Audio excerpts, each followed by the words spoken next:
Well, what happened to the rain? It's sunny here at Rustival. This is Rustival 3, and there's a nice 1977 Range Rover. It's left-hand drive, and it's got signs of wear and tear.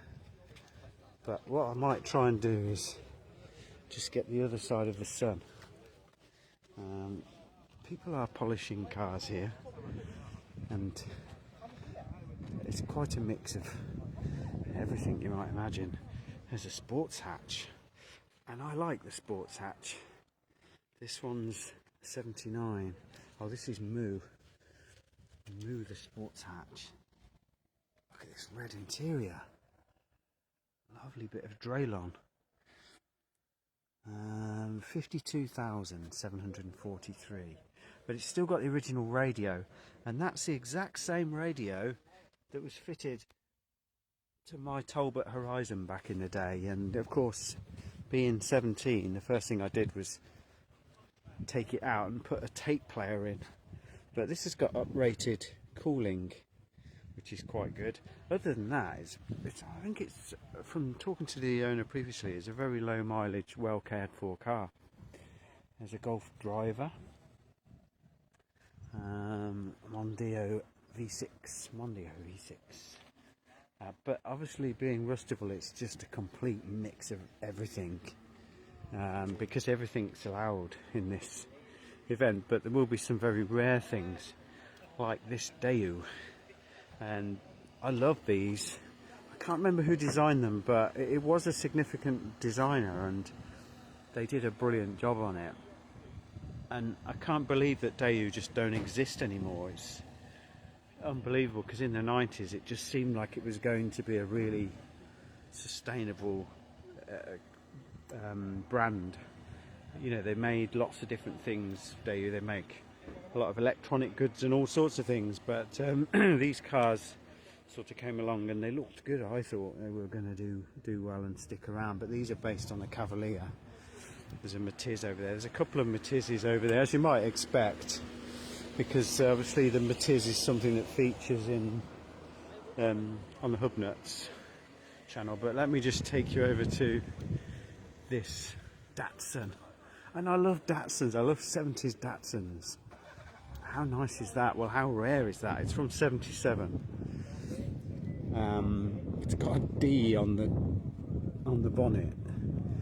It's a 120A. I think it's called an F11 coupe.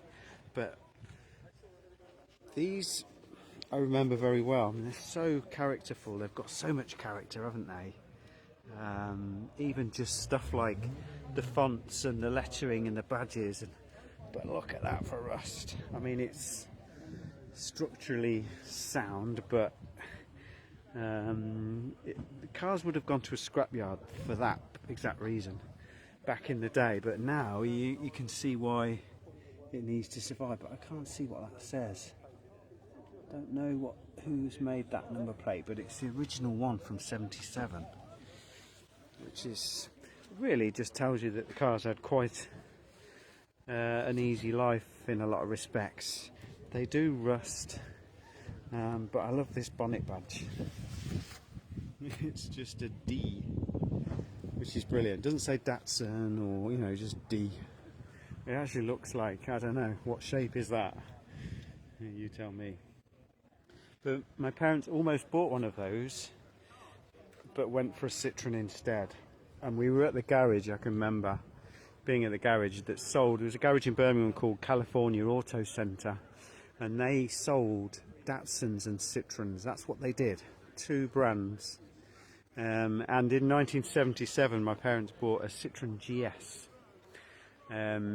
because you can't really fit a family in a Datsun coupe, but Dad wanted one of those, and never got it. But he did own some really weird stuff over the years. He owned some. He liked unusual cars. There's a Vauxhall Nova just here. The stuff coming in down the bottom here is pretty much full now. There's a lovely Rover coupe from 97. Vitesse. the Bond bug. Apologies for my shadow, because it's just a bit difficult to. I want the sun behind me, but then you end up with, because the sun's quite low down, it's still early in the morning, isn't it? you end up with shadows. But there's a Cinquecento there, a nice BX. It's a Coventry registered one. It has Birmingham number plates on, I think. It doesn't have its original plates, I don't think. Not that it matters. There's a Wartburg and a Skoda of the same ilk, of the same age, green and blue. I'm going to come on this side because the sun isn't helping. I'm not complaining about the sun because the forecast was rain, so we just can't complain. But those are great, aren't they? I mean, these badges are quite a work of art as well, really. 206s, made in Coventry. 206s, made in Coventry. Thought I'd throw that in case you didn't already know. They were made at Ryton in Coventry, where they made the Avenger, Hillman Avenger, Talbot Alpine, Talbot Solara, 309, 405. Look, there's a Kia. A very quiet Kia because it's electric. It's an EV. There's an EV. Eject. Not really. Everything's welcome here, I believe. Even this E-Type. I mean, you wouldn't get that at Festival or an Exceptional, would you? Or you might do, I don't know.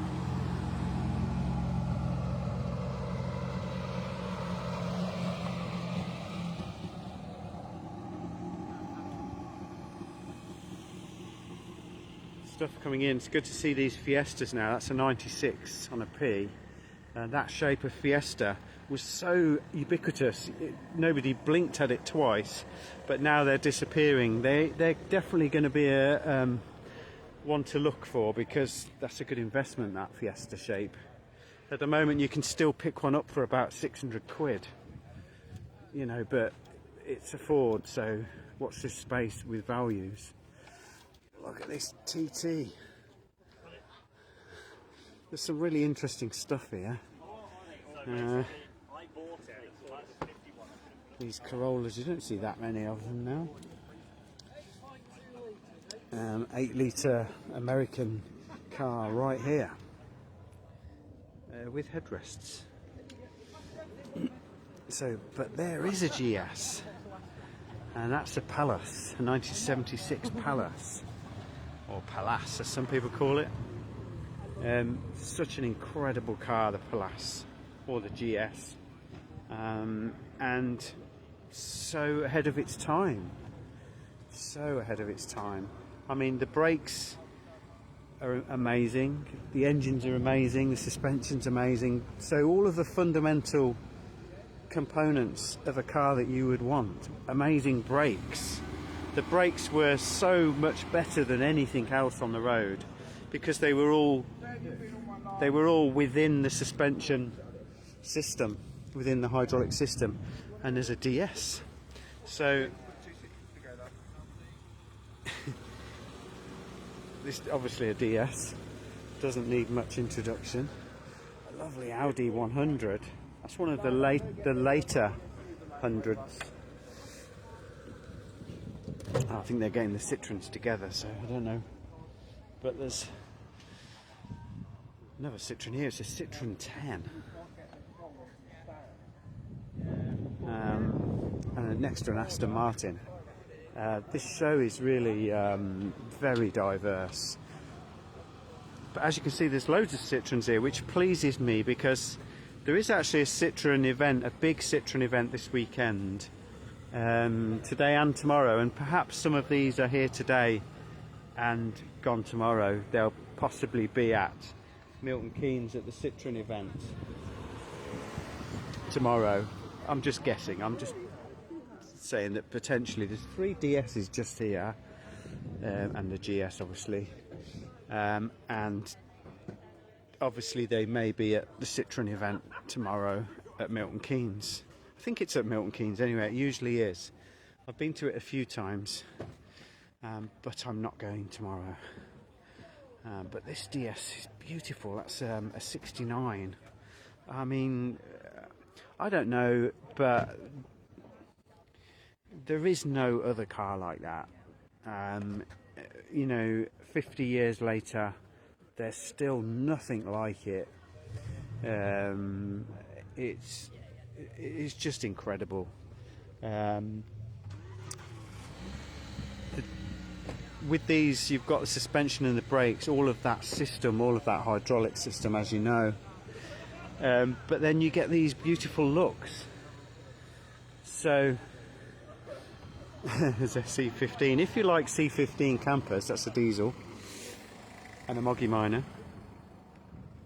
But you can sort of see this on a Paris cityscape. It's so romantic. It's just totally French.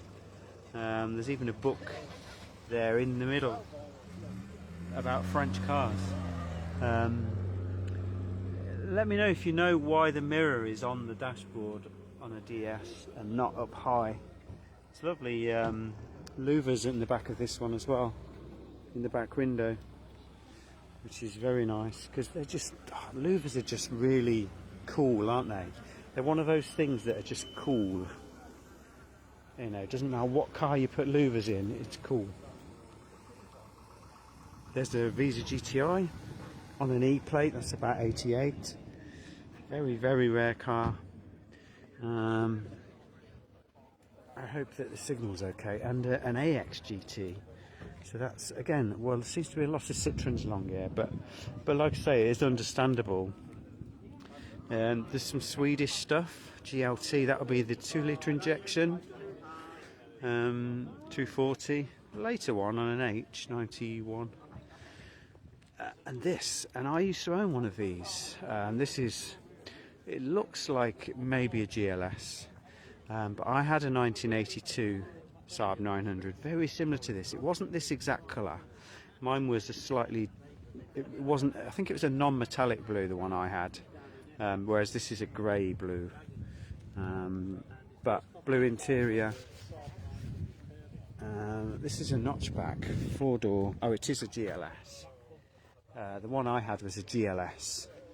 I have seen this car before, but it doesn't matter to me. To see cars over and over again doesn't bother me. I just like to be around them. I like to see them, and I just like to be around them. It feels comfortable. There's lots of Swedes along here.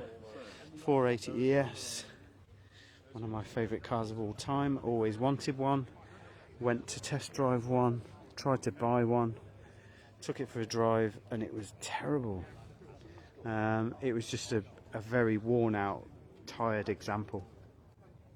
And this Volvo is a 740, as you all know, but the interior's red. Look at that. That's a great interior. And I remember these. If you look at it, they're like, it's got like pinstripes. Just really, really nice. Very sort of formal looking, very sort of, you know, sort of office suit and tie type of thing. I'm getting distracted. Two Moggies. The one on the end is a million. I love a Moggy Million. I love the colour of them. I think it was a brilliant colour choice for Morris at the time. I can't remember how many they made, but they didn't make that many. I think, did they make 1,000 of them? I think it's possible they might have made 1,000 of them. And today hardly any exist. They just don't exist anymore. They've gone. I think there's probably about 20 out of the total that they built. No surprise to see a multipler here. Multipler, obviously, something that Hubnut fans would associate with, obviously, because that's been on the channel, on their Hubnut channel. I've spotted a Renault 18. I need to go over. Oh, and I've spotted a Peugeot 305 as well, so I'm heading over to that little bit over there. Here it is. Oh, Oh, it's a petrol one. I was going to say it's a diesel, but it's a petrol. So 305 Estate with the correct wheel trims. And the Renault 18 GTX. Look at that, 305 SR, fabulous. Oh, where did it all go wrong? Where did it all go wrong for Peugeot? Peugeot, the drive of your life. There's Ian. And so two Frenchies right there, they've just parked up. But apologies for the sun. Honestly, I can't really do a lot about the sun apart from sort of walk in one direction. But eventually, and I don't mean the band, if you walk in one direction, you end up falling off the edge of the planet if you keep going long enough. But I'm really pleased with the cars that I'm looking at, because lovely Peugeots from the mid-90s, 95, 96, 97. But look at the wheels on this Renault 18.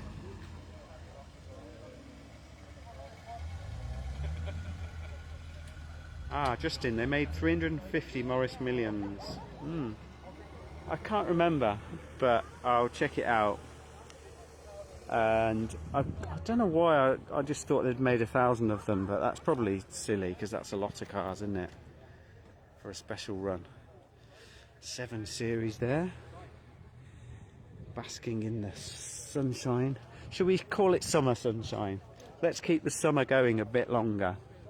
Yes, it's still summer, everyone. It's actually warming up. It's about 16 degrees, and it's on the up. And as I say, the forecast was for rain, and there's not a cloud in the sky. Look, brilliant. Figaro. They only made them for 2 years in 4 different colours. The 4 different colours represent the seasons, and I think that's the colour that represents spring. I don't know. There's a grey one which represents winter, and I think there's a sort of a pink one that represents summer, I guess. I don't know. But I'll look into it. That's something else I need to look into, I suppose. Giving me homework to do, this is. Gilburn. In a beautiful purple. In a beautiful, beautiful purple. And that's a great car. I think they're a Ford 3 litre, are they? Yes, it's got a 3 litre V6 with a 3-speed automatic. But I'm going to show you the badge because it's a really nice badge. It has the Welsh Dragon on it as well, by the way, as you probably know. A couple of green and silver Suzukis. A Rover P6. Lovely, lovely, lovely. Morris Marina. More Siroccos. Quite a few Siroccos here. It's great to see them. They're not really my thing, but I can appreciate them. They're well engineered and they make a lot of sense. It's kind of like, I don't know, it's a little bit more sophisticated than a Golf, perhaps. I don't know how to describe it. Lovely Cortina Mark III with the twin headlamps. And some of the Hubnut cars are here. The GSA Giselle is here, and the Daewoo Matiz Myrtle. We've got Myrtle and not Myrtle, which is quite good, I think, because people will see these cars about and go, oh, I wonder if that was Myrtle, but it actually says not Myrtle. And obviously Myrtle is Myrtle. So am I making any sense? Oh, Mark 1 Laguna. I don't really know whether the Mark 1 Laguna is ever going to be exciting. I'm not trying to be disrespectful to it, but it was a great car. I prefer the Laguna 2 myself, having owned one for quite a few years. But the Laguna Mark 1, let's say, it sort of it has faded away into the history books a little bit, and that's a shame, I think. But I can't see it being a Renault 16, if that makes sense. I can't see it getting a cult following because it's just a little bit conventional. Look at this dog. Lovely dog. So yeah, GS Palace. My parents had several GS's, not just one, but they had several. So yeah, a car I grew up with. This one's showing 46,000 miles. It's ticked over 46,000 today on the way in, and I love this DS. That's a 74. I mean, Citroen had got a big luxury car. That was their flagship car, and they needed something slightly smaller. So then they brought out the GS, which sort of filled that gap, because they'd got a small car, which was the 2CV. So there was a time when Citroen had only got a big luxury car called the DS and a 2CV. That's all they made. So the GS sort of fitted in the middle, and then they started to build stuff like the Ami and the Diane, and you know, they ended up with such a sort of bizarre range of cars. They were really sort of kooky and odd, which was something that really appealed to me. I think the GS is one of the most beautiful cars ever made, and Robert Opon designed some of the best cars, including the update for the DS. He designed these headlamps, basically, which everybody knows are on a wire which swivels with the steering, which is quite clever. And the video shows them sort of pointing around the corner as if you're on a windy road. It points around the corner. But yeah, I'm so pleased to see these DS's. What is amazing, really, is that it's early in the morning and the place is full already. People are coming down the driveway, but there's not a lot of space. Everything's full. I mean, there is space at the top, because there's always space. I mean, there's always space here, because there's a campsite as well. You can fit about 1,000 cars there as well. So this place never runs out of space, really. You can always squeeze a few hundred cars on a piece of grass somewhere. This is an Eldorado.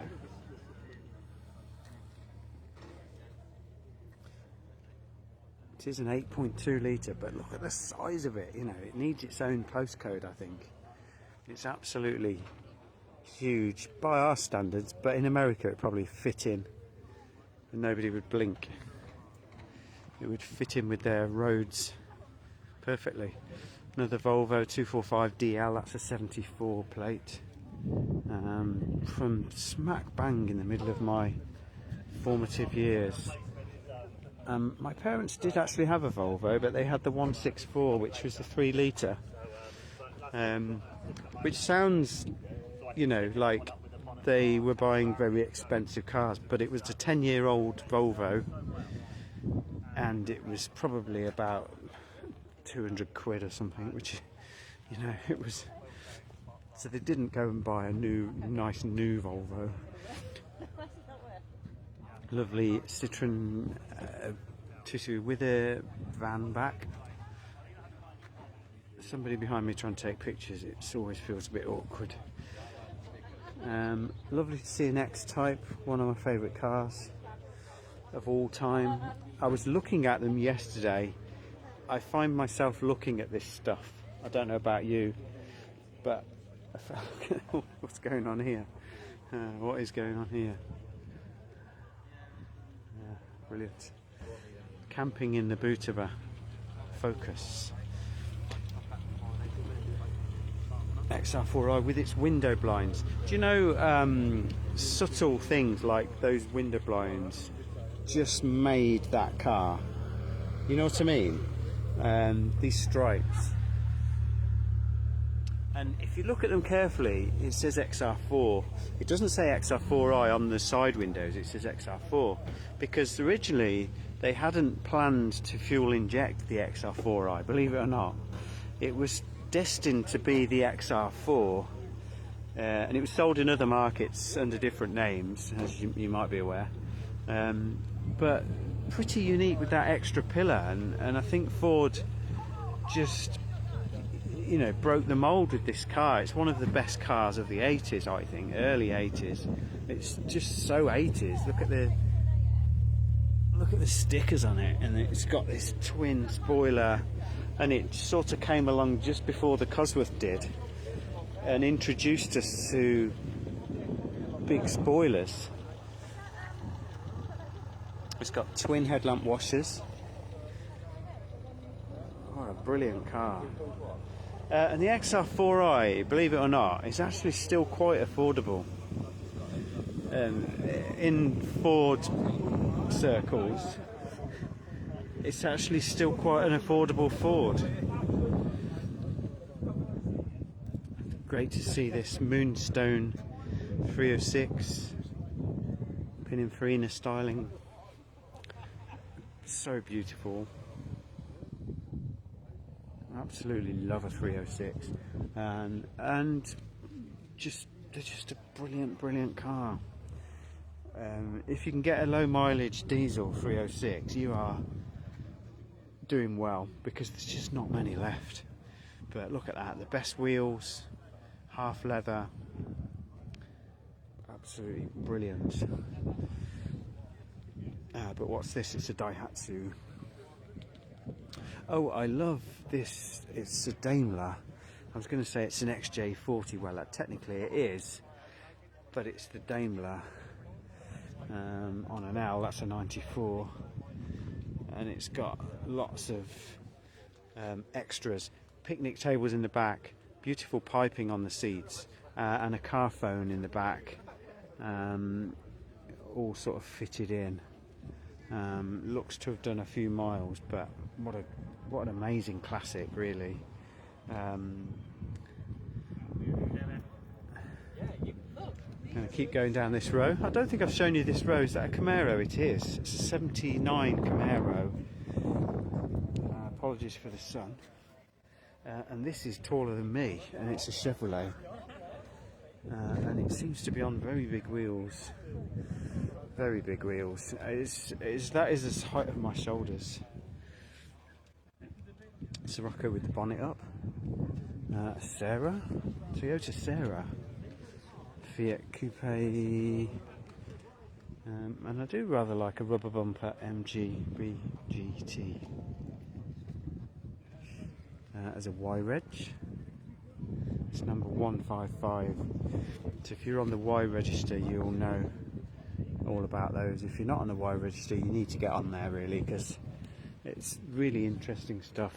And the Y register are keeping the early minis alive, or they're making them, they're giving them that classic status, if you like, I guess, which is really needed to keep the old cars going. Like the early minis, the BMW version I'm talking about, obviously, is 25 years old now, and they need to be protected, really. Otherwise you end up with, you've lost all of that history. Gerard automatic, 32,000 on the clock. It's an E-plate. This is an 88, and it has a brochure. What else is there here? Another Saab 900. What I'm going to do is I'm going to leave you to enjoy your Sunday morning. Thank you so much for watching. Oh, there's a picnic, a scenic from the London Borough of Bexley.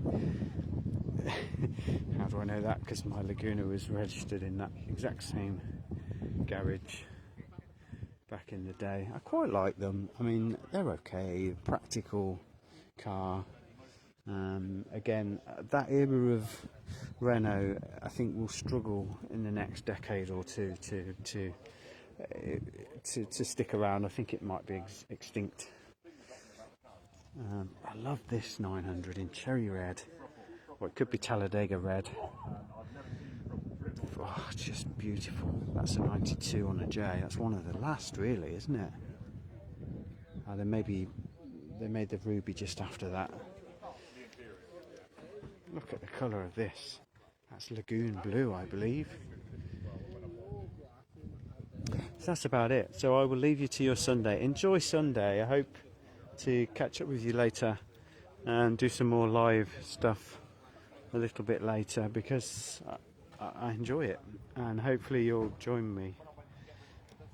And some tea facilities in a caravan here. There's a lovely Spitfire. It looks to be, it's a Mark IV. It's a Mark IV from 1970 with black dashboard, no wood there. The little Nova is a 1.2L hatch. Mark 1 Focus Estate Z-Tech. But yeah, enjoy Sunday, and I'll catch up with you later. I'm going to do some live videos throughout the day. I'm going to go up the top car park now and just have a scout around, see what's up there. So thank you very much for watching. Appreciate everybody that watches my videos, because it just makes it worthwhile. More Focus here. These Focus are starting to get a little bit more interesting now. Those are 20-year-old, both of them are 54 plate.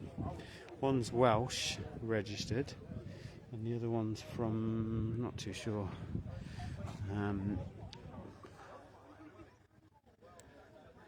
But yeah, let me know if there's anything interesting that you've seen in this video. I know it's been a really long video, so thank you for sticking around. And I'm hoping to do some little video clips walking around up the top now and just see what's up there. Look at that big Citroen. It's no DS, is it? But it's got sliding doors and it's very practical.